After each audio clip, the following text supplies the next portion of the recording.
Senhor Jesus, seja bem-vindo ao canal Comendo Bíblia. Estaremos dando início em mais um trimestre da nossa revista da escola dominical. E nesse trimestre estaremos abordando o livro de Jó, Provérbios, Eclesiastes e Cantares. E nessa primeira lição estaremos iniciando o estudo do livro de Jó, abordando o primeiro e o segundo capítulo. E o título da nossa lição é O Ataque de Satanás a Jó. Um dos objetivos dessa lição é explicar que nem sempre o sofrimento nos acomete por algum pecado cometido. Muito interessante. Mostrar que Satanás precisa da permissão de Deus para tocar no homem. E esclarecer que mesmo sendo cristão, podemos ter as emoções abaladas por algum tipo de sofrimento. A nossa verdade prática vai dizer que a história de Jó nos mostra que Deus está no controle da nossa vida, mesmo quando nada parece fazer sentido. A introdução da nossa lição vai dizer que o livro de Jó leva o nome do personagem principal, em torno do qual giram os acontecimentos da narrativa. Então, muito interessante você, antes de fazer o estudo da lição, ler os capítulos de número 1 e 2, para que você possa ter o conhecimento, para que você não fique perdido durante o estudo, que você possa ter uma base e possa entender a lição e tudo que Deus tem para passar através da história de Jó.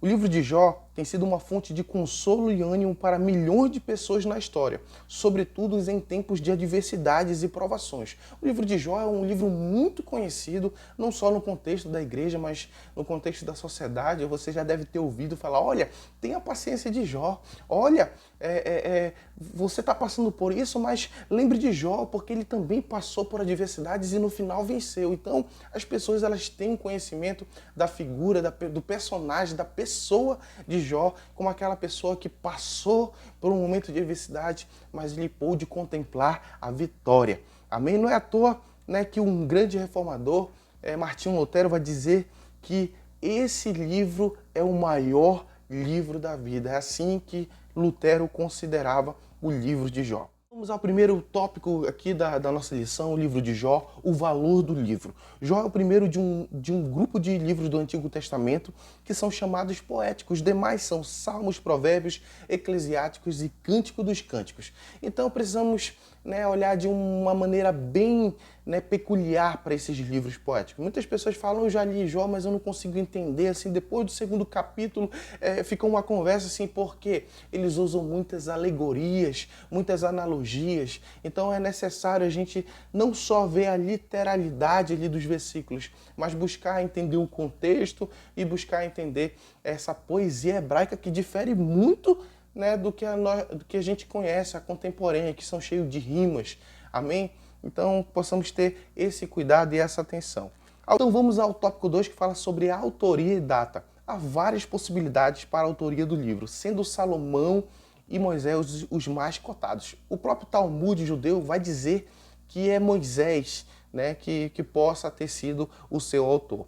Geralmente, também, em questão de data, se aceita que Jó viveu mais ou menos antes ou um pouco depois de Abraão. Isso se deve por dois motivos. Primeiro, o modelo patriarcal, porque como a gente vê na história, Jó ele age como um pai sacerdote. E dois, a idade avançada de Jó combina com a época patriarcal, onde as pessoas viviam mais.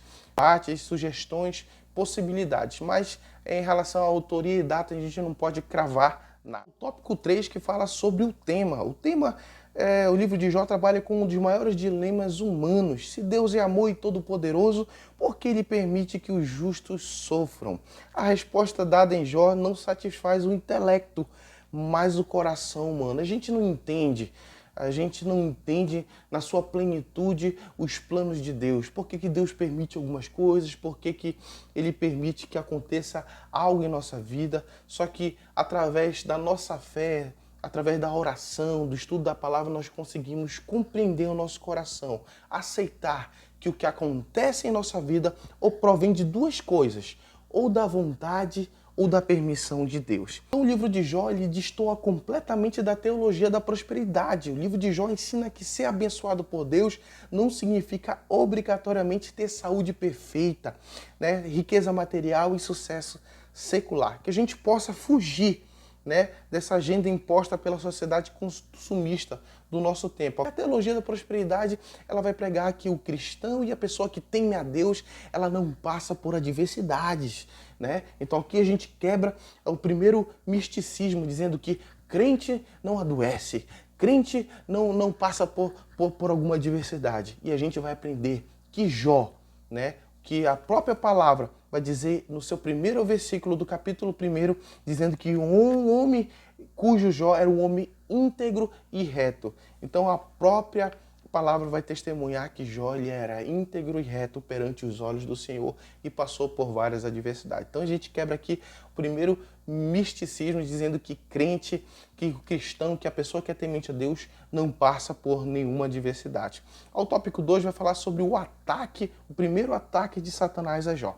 Então, para que a gente possa entender, né, depois dessa introdução, falando aqui do valor do livro, da autoria, da data, do tema, a gente precisa entender que Jó ele era íntegro e reto perante os olhos do Senhor. Só que Satanás, ele vai até a Deus e ele começa a pedir permissão, né, para que ele possa, né, atingir a vida de Jó. Porque ele diz, olha, Jó em vão teme a ti. Toca no que ele tem. Porque é muito fácil o homem servir a Deus com riquezas, né, com uma família bonita, né, com felicidade. É muito fácil servir a Deus assim. Mas toca no que ele tem e tu não vai ver se ele não vai blasfemar. Então ele vai, esse primeiro ataque que a gente vai, né, estudar. O livro de Jó começa com uma cena no céu, um diálogo entre Deus e Satanás.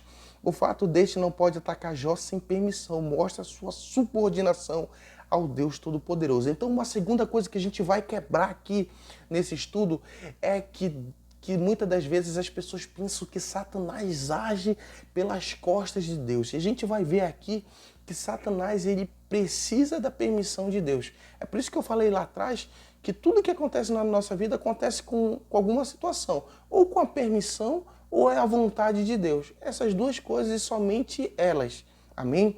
O subtópico 1 vai falar sobre as qualidades de Jó. 4 fatos são revelados sobre Jó nos primeiros capítulos do livro. O seu caráter íntegro, sua família, sua prosperidade e o seu temor a Deus. Sua integridade e retidão, né, contrastam com a perversidade e a hipocrisia do próprio Satanás, que acusa diante de Deus. Íntegro e reto não significa, obviamente, a perfeição ser pecado. Então, a gente precisa entender que uma pessoa ser íntegra e reta não significa que ela é 100%, que ela não tem nenhum pecado, né? Então, a gente pode entender que ser íntegro são características de indivíduos sem duplicidade ou hipocrisia. Então, Jó, ele era uma coisa na frente das pessoas e também no secreto. Ele não agia, né, de uma maneira dupla. Ele não era hipócrita, entendeu? Então, isso é o que significa ser uma pessoa íntegra, uma pessoa reta, vive ali em um só proceder, né? Não fica cocheando em dois pensamentos. Prosperidade era, antigamente, se entendia que prosperidade era considerada um sinal do favor de Deus, enquanto a pobreza e a calamidade representavam o quê? O seu castigo. A gente pode até passar e ver lá nos evangélicos a cura do cego de nascença, com os discípulos eles têm uma dúvida, eles vão falar, Jesus, quem pecou? Foi ele ou foi seus pais? E Jesus disse, nenhum e nem outro, mas para que se manifeste a glória de Deus na vida desse homem. Então eles tinham esse conhecimento de que quando uma pessoa era cega, quando uma pessoa era coxo, quando uma pessoa estava passando por alguma situação, ou por uma pobreza, por uma doença, aquilo era consequência de pecado. E a gente vai ver, justamente estudar aqui no livro de Jó, que esse misticismo, né, ele já caiu por terra porque Jó era uma pessoa íntegra e reta e o próprio Deus permite que que Satanás, né, aflinja Jó para que ele possa mostrar para Satanás que a fé de Jó não era baseada, né, no que Deus podia dar, mas pelo que Deus é. O tópico 3 fala sobre os inícios das aflições de Jó. Oh, rapaz, 2 calamidades naturais e 2 causadas por homens atacam de todos os lados. 4 mensageiros anunciam 4 desastres. Jó passa da riqueza para a pobreza em pouco tempo. Uma coisa, porém, foi perder as riquezas e os servos. Algo muito diferente foi perder membros da própria família. Agora, tente imaginar um homem próspero, né, perdendo todos os seus bens, todas as suas riquezas. Ok, né, você pode ali, né, com estratégias, né, voltar, dar a volta por cima. Agora, perder os seus filhos, seus familiares, né, é complicado demais. Né? Então, hoje você pode entender mais ou menos pelo que Jó passou. Então, perdendo as suas riquezas, mas também perdendo ali pessoas da sua própria família. Conforme avançaram, os testes intensificaram os sofrimentos. Grande vendaval veio sobre a casa onde estava a maior parte da sua família de Jó, desabou. A reação de Jó não é culpar os eventos da natureza nem os inimigos humanos. Ele dá 3 respostas. Deus o levou, Deus o deu e o Deus o tomou. Então Jó entendia que tudo que ele tinha não era dele, ele era apenas um mordomo. Então nós compreendemos aqui que a fé de Jó era baseada, né, ali no que Deus é, bondoso, misericordioso. Então ele considerava que tudo que Deus tinha abençoado pertencia a Deus. E Deus havia levado, Deus que havia dado as suas riquezas e Deus que havia tomado. Olha para a gente ver, a confiança de Deus em Jó foi comprovada e justificada. O terceiro tópico vai falar sobre o segundo ataque. Teve 2 ataques, não foi só um não. Por 2 vezes Satanás subiu até a presença de Deus. A primeira nós vimos que era para, né, tocar em tudo que Jó tinha. E aconteceu. E a fé de Jó continuou inabalável. Né? As suas próprias respostas. Deus levou, Deus deu, Deus tomou. E agora, mais uma vez, né, Satanás sobe até a presença de Deus, né, pedindo para que agora ele pudesse tocar em quê? Na saúde de Jó. Ele diz, pele por pele, e não verás que o homem blasfemará. Né? Então, mais uma vez aqui, Deus ele permite, né, permite que Satanás toque agora na saúde de Jó. Não na vida, na saúde. E algo interessante que eu deixei aqui passar, né, que quando Deus pergunta para Satanás, por onde você anda? Por onde você estava? Ele diz, por passear e rodear pela terra, para a gente ver como que espiritualmente, a gente fisicamente não compreende, não vê, mas espiritualmente há uma guerra espiritual. Satanás rodeando e passeando com seus demônios, procurando alguma brecha para se infiltrar e fazer o que eles fazem de melhor na vida da pessoa que não tem Deus. Mata, rouba e destrói. Então nós vemos que Deus ele dá o parecer aqui, a permissão para que Satanás agora haja aqui na saúde de Jó. O Jó continuou com a fé inabalável, porque a sua fé tinha como base, né, os atributos de Deus, o que Deus é, não o que Deus pode nos dar. Porque Deus me dá um carro, no dia que ele tomar meu carro, o que acontece? Eu deixo de servir a Deus, porque minha fé estava baseada no que ele poderia me dar. Mas a fé de Jó era diferente. A resposta de Jó ao segundo ataque. A doença incurável reduziu Jó a uma pária social. A enfermidade de que ele é acometido é claramente alguma doença de pele. Os sintomas eram horríveis, incluíam erupções e coceiras, feridas contaminadas por bichos, erosão óssea, escurecimento e descamação da pele, emagrecimento, insônias, mau hálito e pesadelos noturnos.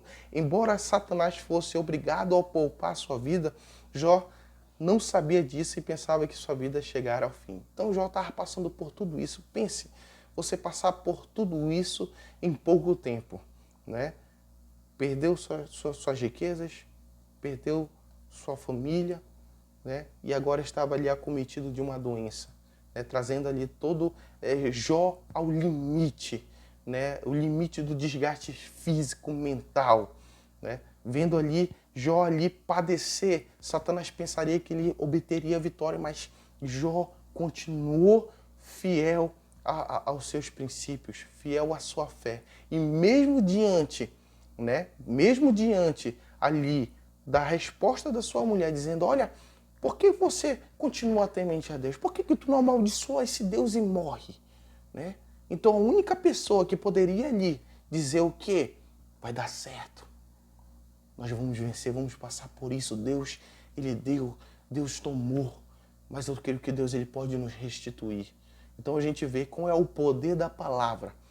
Essa mulher, ela poderia ter edificado, mas ela acaba também destruindo, tentando minar a fé de Jó. Só que Jó tinha tão convicção, e isso que tem faltado em nossos dias. Porque por pouco ou menos, ou quase nada, a gente entrega a nossa fé de bandeja. Mas a gente vê o que é aqui Jó dizendo, oh, tu é uma louca. Em algumas traduções, tu és doida. Deus não nos dá o bem, não nos dá as bênçãos, porque também nos daria o mal, né? Então, a convicção de que tudo que provém de Deus, né, nós temos que aceitar, compreender, porque Deus é onisciente, Deus ele vê lá na frente, né? Todo o poder está com Deus. Então, Jó tinha essa consciência, né? Então, aqui nós aprendemos algo, né? Se for para edificar, edifique, mas não destrua. Se não for para ajudar, fique calado. Essa mulher, ela tinha a oportunidade, né, de ter sido vista como uma pessoa que edificava, uma pessoa que ajudou, que deu um ânimo para Jó. Mas, ao contrário, ela ali mesmo assim, né, teve a oportunidade e escolheu, né, agir com amargura. A chegada e reação dos amigos, né? Ouvindo, pois, 3 amigos de Jó todo este mal que lhe sobrevera, chegar a cada um o seu lugar. Ele faz, Bildade e Zofar, né? Juntamente, né, chegaram e consolaram ali Jó. Muito interessante. Aqui a gente vai dar início, né, a todo o diálogo entre Jó e seus amigos, como eles ficaram sabendo, né, e foram até lá, né, para consolar Jó.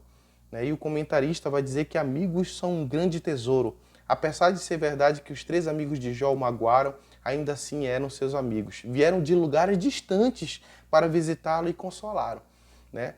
Eles começaram bem, os amigos de Jó. Eles vieram de longe, vieram para consolar, né? Então é isso que nós devemos fazer, chorar com os que choram, né? Devemos estar ali para ser, né, um esteio, para confortar, para que Deus possa nos usar para dar refrigério às pessoas, né? Eles começaram bem. Só que eles erraram foi porque eles começaram a tentar compreender por que aquilo tinha vindo na vida de Jó. Porque Jó era próspero e agora está pobre.